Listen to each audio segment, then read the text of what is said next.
ओम शांति। 9 सितंबर 2022। आज बाबा ने कहा है 9 सितंबर 2022 में, मीठे बच्चे, जब तक जीना है तब तक पढ़ना है, सीखना है। तुम्हारी पढ़ाई है ही पावन दुनिया के लिए, पावन बनने के लिए। तुम्हारी पढ़ाई है ही पावन दुनिया के लिए, पावन बनने के लिए। प्रश्न है, बाप किस गुण में बच्चों को आप समान बनाने की शिक्षा देते हैं? बाबा का उत्तर है, बाबा कहते, बच्चे, जैसे मैं निरंकारी हूँ ऐसे तुम बच्चे भी मेरे समान निरंकारी बनो। बाप ही तुम्हें पावन बनाने की शिक्षा देते हैं। पावन बनने से ही बाप समान बनेंगे। दूसरे प्रश्न में बाबा ने पूछा है, जब बुद्धि अच्छी बनती है तो कौन से राज बुद्धि में स्वतः बैठ जाते हैं? बाबा का उत्तर है, मैं आत्मा क्या हूँ, मेरा बाप परमात्मा क्या है, उनका क्या पार्ट है, आत्मा में कैसे अनादि पार्ट भरा हुआ है जो बजाती ही रहती है। यह सब बातें अच्छी बुद्धि वाले ही समझ सकते हैं। गीत है, धीरज धर मनो, सुख के दिन आए कि आए। ओम शांति। बेहद का माँ बाप मिला तो धीरज मिला किसको? आत्माओं को व जीवात्माओं को। आत्मा एक छोटी सी बिंदी है। दुनिया में एक भी मनुष्य नहीं जिनकी बुद्धि में हो कि आत्मा एक बिंदी मिसल स्टार है। तुम जानते हो कि हमारी इतनी छोटी सी आत्मा में 84 जन्मों का 5000 वर्ष का पार्ट है। दूसरी आत्माओं में तो इतना पार्ट भरा हुआ नहीं है। मनुष्यों की बुद्धि कितनी कमज़ोर हो गई है जो समझती नहीं है। परमात्मा के लिए तो नहीं कहेंगे कि वह 84 जन्म व 84 लाख जन्म लेते हैं। नहीं, तुम बच्चे जानते हो इतनी छोटी सी आत्मा में 84 जन्मों का अविनाशी पार्ट नूधा हुआ है। उनको कुदरत कहेंगे ना। इतनी छोटी सी बिंदी आत्मा है जिसमें सब जन्मों का अविनाशी पार्ट नूधा हुआ है। वह कभी मिटता नहीं, मिटने वाला भी नहीं है। कितना भारी वंडर है, तुम्हारे में भी कोई है जो इन बातों को जानते हैं फिर भूल जाते हैं। यह धारणा करना है औरों को समझाने के लिए। बाप परम पिता परमात्मा को करण करावनहार कहा जाता है। वह भी धीरज करते हैं सिखलाने के लिए। उनको निराकार निरंकारी कहा जाता है। उनका अर्थ भी कोई समझ ना सके। यह गुण बच्चों को ही सिखलाते हैं। बच्चों को भी ऐसा निरंकारी बनना है। ज्ञान सागर है तो ज्ञान भी सुनना पड़े ना। पतित पावन है तो जरूर आकर पत्तों को ही शिक्षा देंगे। पावन बनने की जैसे सन्यासी शिक्षा देते हैं, सन्यास करवाने के लिए यह भी 5 विकारों का सन्यास करना है। पतित पावन ही आकर शिक्षा देंगे, नहीं तो हम पावन कैसे बनेंगे? गाया भी जाता है, जब तक जीना है तब तक सीखना है, पढ़ना है। स्कूलों में तो ऐसे नहीं कहा जाता है। उसमें तो इस ही जन्म में पढ़ाई की प्रारब्ध भोगनी है। यहाँ तो कहा जाता है, जब तक जीना है तब तक पढ़ना है, अंत तक कर्मातीत अवस्था को पाना है, आत्मा को योग से ही पवित्र बनाना है। जितना योग में रहेंगे तो तुम्हारी आत्मा गोल्डन एज में जाएगी। फिर आयरन एज में ना आत्मा को ना शरीर को रहना है। हम पढ़ते ही हैं पावन दुनिया में आने के लिए। यह ऐसी गुहा बातें हैं जो कोई कब समझा ना सके। और तो मनुष्य क्या क्या करते रहते हैं। साइंस घमंडी कैसी कैसी चीज़ें बनाते हैं। स्टार मून पर भी जाने का पुरुषार्थ करते हैं। तुम समझते हो इनसे कोई जीवन मुक्त नहीं मिलती, इनसे कोई जीवन मुक्ति नहीं मिलती। करके अल्फ काल क्षण भंगुर सुख मिलता है। एरोप्लेन से सुख भी मिलता है तो दुख भी मिलता है। कल एक्सीडेंट हो जाए तो दुख होगा, स्टीमर डूब जाता है, ट्रेन का एक्सीडेंट हो जाता है, बैठे बैठे भी मनुष्य हार्ट फेल हो जाते हैं। सुख धाम तो है ही अलग, वहाँ सदैव दुख ही दुख है। इसी दुनिया में जो भी सुख है वह है ही अल्पकाल, काल विष्टा समान। तुम बच्चों को अभी बहुत अच्छी बुद्धि मिली है। मैं आत्मा क्या हूँ, मेरा बाप परमात्मा क्या है, उनका पार्ट क्या है, हमारा पार्ट क्या है। सारा बुद्धि में राज है। तुम बच्चों में भी सबके 84 जन्म नहीं कहेंगे, सब थोड़े ही सतयुग में इकट्ठे हो जाते हैं, इसलिए सबके पूरे 84 जन्म नहीं कहेंगे। चंद्रवंशी में भी पिछाड़ी तक आते रहते हैं। वृद्धि होती जाएगी, जन्म थोड़े होते जाएंगे, यह विस्तार की बातें हैं। बुढ़ियों को पहले अल्प बे पक्का कराना है। बाबा ने कहा बुढ़ियों को पहले अल्प बे पक्का कराना है। अल्प माना बाबा, बे माना बादशाही। यह तो बिल्कुल राइट बात है ना। स्वर्ग की बादशाही थी, भारत सारे विश्व का मालिक था और कोई का राज्य नहीं था। जो रुद्र की माला बनती है फिर विष्णु की माला बन जाती है। यह ज्ञान तुम बच्चों को मिला है। आत्मा क्या है, परमात्मा क्या है, उनका रूप क्या है, साइज क्या है, यह सब बातें अभी तुम्हारी बुद्धि में हैं। कितनी छोटी सी आत्मा है। परमात्मा को भी भक्ति मार्ग में बहुत मेहनत करनी पड़ती है। बाबा ने कहा परमात्मा को भी भक्ति मार्ग में बहुत मेहनत करनी पड़ती है। द्वापर से कलयुग अंत तक अथवा संगम के अंत तक कहेंगे उनका पाठ चलता है। यह सब तुम जानते हो। तुम कहेंगे यह कल्प कल्प पहले भी हुआ था, आज से 5000 वर्ष पहले भी हुआ था। एक अखबार में रोज डालते हैं 100 वर्ष पहले क्या हुआ। 100 वर्ष की बात तो सहज है, अखबारों से झट निकाल बताएंगे। वह है टाइम्स ऑफ इंडिया अखबार। तुम्हारी अखबार है टाइम्स ऑफ वर्ल्ड। यह अक्षर बड़ा अच्छा है, रोज लिख सकते हो आज से 5000 वर्ष पहले क्या हुआ था। 5000 वर्ष पहले जो हुआ था वही अब हुआ। ऐसे ऐसे लिखने से मनुष्यों को ड्रामा का पता तो पड़ जाए। मैगनीज में भी लिख सकते हैं। तुम बच्चों की बुद्धि में तो सारा राज है। आत्मा और परमात्मा का ज्ञान तो कोई भी मनुष्य में नहीं है, तो वह मनुष्य क्या काम का। तुम जानते हो मनुष्य ही 84 जन्म लेते हैं। पहले पहले ब्राह्मण वर्ण, फिर देवता वर्णों में आते हैं। वर्ण तो यहाँ ही हैं, सूक्ष्म वतन में तो वर्णों की बात ही नहीं है। ब्रह्मा को प्रजापिता कहते हैं, विष्णु को प्रजापिता नहीं कहेंगे।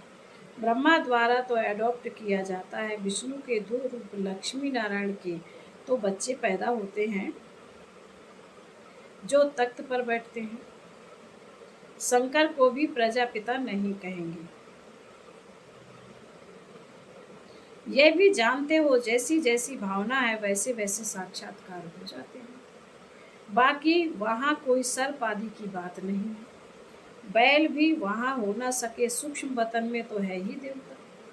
सूक्ष्म वतन में जाते हो, बगीचा फल आदि देखते हो, क्या वहाँ बगीचा है। बाबा साक्षात्कार कराते हैं, बाकी है ही नहीं। बुद्धि कहती है वहाँ सूक्ष्म वतन में झाड़ आदि हो ना सके। यह सूक्ष्म वतन, यह जरूर साक्षात्कार होता है। साक्षात्कार भी यहाँ कराएंगे। यह सब है साक्षात्कार, इसको जादूगरी का खेल कहते हैं। यह कोई ज्ञान नहीं है। मनुष्य को बैरिस्टर बनाते हैं, वह कोई जादूगरी नहीं कहेंगे। वह विद्या देते हैं, यह तुम्हारे को मनुष्य से देवता बनाते हैं नई दुनिया के लिए। इसलिए जादूगरी कहा जाता है। दिव्य दृष्टि की चाबी बाबा के पास होने के कारण उनको जादूगर भी कहा जाता है। वह कहते हैं गुरु की कृपा, मूर्ति से साक्षात्कार हुआ, उससे तो फायदा कुछ भी नहीं। यहाँ तो मेहनत कर स्वयं वह लक्ष्मी नारायण सीताराम बन रहे हो। यहाँ तुम आए हो सूर्यवंशी चंद्रवंशी डिनास्टी के रजवाड़े बनने। पहली मुख्य बात है, कोई नया आता है उसको बाप का परिचय दो। ब्रह्मा तत्व महतत्व शिव बाबा निराकार को कोई ब्रह्मा तत्व नहीं कहेंगे। एक एक अक्षर का अर्थ है। तुम ईश्वरीय बच्चों को ऐसे नहीं कि सब ईश्वर के रूप हैं। यह बाप बैठ समझाते हैं। बाकी साक्षात्कार आदि की तो चिट चैट है, इनकी आस नहीं रहनी चाहिए। समझते हैं अब खुद बाबा आया है तो साक्षात्कार करा देंगे, परंतु यह सब है फालतू। फिर साक्षात्कार ना होने से नाउम्मीद हो पढ़ाई छोड़ देते हैं। साक्षात्कार में प्रिंस को देखते हैं तो समझते हैं हमको यह बनना है। खुशी हो जाती है। बहुत करके प्रिंस का ही साक्षात्कार होता है। अगर विचार किया जाए तो मुकुटधारी तो सब बनते हैं। मेल फीमेल में फर्क नहीं रहता, सिर्फ मेल फीमेल को लंबे बाल हैं, थोड़ा शक्ल में फर्क है। आत्माएं कितनी हैं, एक का नाम रूप ना मिले दूसरे से। आत्मा में अविनाशी पार्ट है जो कभी बदल नहीं सकता। कैसे वंडरफुल खेल बना हुआ है, आत्मा को अविनाशी पार्ट मिला हुआ है। बाबा कितना सहज करके समझाते हैं। सिर्फ त्रिमूर्ति चित्र के सामने जाकर बैठो तो बुद्धि में सारा चक्र आ जाएगा। यह शिव बाबा है, यह ब्रह्मा है जिससे ब्राह्मण रचते हैं। अभी कलयुग है, फिर सतयुग आना है। चित्र के सामने खड़ा होने से जैसे कि सारे विश्व का खेल बुद्धि में आ जाता है। कैसे चक्र कर फिरता है, कैसे चक्र फिरता है, खेल में कौन कौन है, सब मालूम पड़ जाता है। रोज चित्रों को देखते रहो, विचार सागर मंथन करते रहो। यह नरक है, यह स्वर्ग है, यह संगम है। कितना सहज है। रोज प्रैक्टिकल करने से बुद्धि में रोशनी आ जाएगी। लक्ष्मी नारायण राधे कृष्ण के लिए भी लिखो। ब्रह्मा द्वारा सतयुग का वर्षा मिलता है, लक्ष्मी नारायण को यह प्रारब्ध कैसे मिले? जरूर संगम युग ही होगा जब ऐसे कर्म किए हैं। अंतिम जन्म में पुरुषार्थ से उन्होंने यह प्रारब्ध पाई है।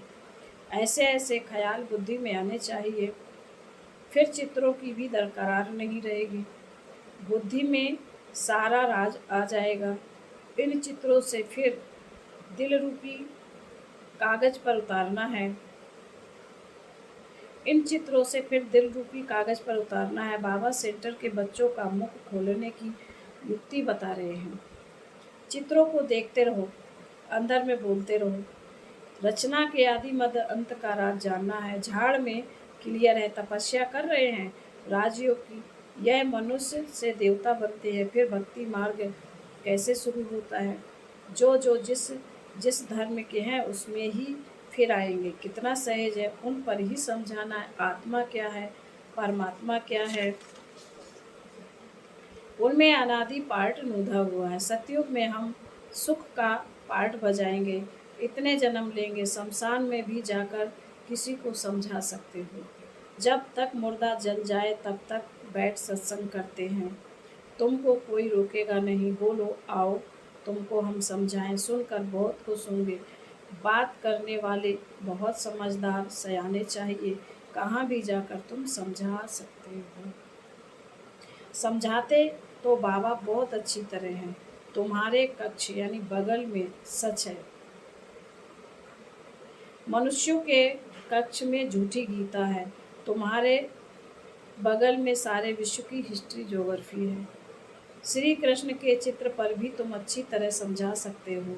इनको श्याम सुंदर कहते हैं। आओ हम आपको कहानी सुनाएं, सुनकर बड़े खुश हो जाएंगे। भारत गोल्डन एज था, पत्थर एज है, सांवरा हो गया, काम चिता पर बैठने से काला मोय हो जाता है, तो ऐसे ऐसे समझाने से तुम बहुत कमाल कर दिखा सकते हो। तीनों चित्र भल साथ में हो, एक चित्र पर समझा कर फिर दूसरे चित्र पर समझाना चाहिए। बहुत सहज ऐसे तो पुरुषार्थ की बात है, टाइम तो बहुत है। सवेरे मंदिरों में चले जाओ, आओ तो हम तुमको लक्ष्मी नारायण की जीवन कहानी सुनाएं। भक्ति मार्ग में यज्ञ तप तीर्थ आदि करते करते तुम एकदम कोड़ी मिसल बन पड़े हो। फिर शास्त्रों ने क्या सहायता की? हम आपको सच बतलाते हैं, यह सच ही सहायता करते हैं। बाबा कहते हैं, हम आपको सच बतलाते हैं, यही सच ही सहायता करते हैं। फिर बाबा कहते हैं, अच्छा मीठे मीठे शुकीले दे बच्चों प्रति माता पिता बाप दादा का याद प्यार और गुड मॉर्निंग। रूहानी बाप की रूहानी बच्चों को नमस्ते। हम रूहानी बच्चों की रूहानी माता पिता बाप दादा को याद प्यार गुड मॉर्निंग हो, नमस्ते नमस्ते नमस्ते। ओम शांति। धारणा के लिए मुख्य सार है, बाबा ने पहली पॉइंट में कहा है, पढ़ाई पर पूरा पूरा ध्यान देना है, बाकी साक्षात्कार आदि की आस नहीं रखनी है, ना उम्मीद बन पढ़ाई नहीं छोड़नी है। नंबर 2, चित्रों को देखते विचार सागर मंथन कर हर बात को दिल में उतारना है। राजयोग की तपस्या करनी है। आज का वरदान है, अपने मस्तक पर सदा बाप की दुआओं का हाथ अनुभव करने वाले विघ्न विनाशक भव। विघ्न विनाशक वही बन सकते जिनमें सर्व शक्तियाँ हों। तो सदा ये नशा रखो कि मैं मास्टर सर्वशक्तिवान हूँ। सर्व शक्तियों को समय पर कार्य में लगाओ, कितने भी रूप से माया आए, लेकिन बाप नॉलेजफुल बनो। आप नॉलेजफुल बनो। बाबा ने कहा कितने रूप से भी माया आए, लेकिन आप नॉलेजफुल बनो। बाप के हाथ और साथ का अनुभव करते हुए कंबाइंड रूप में रहो।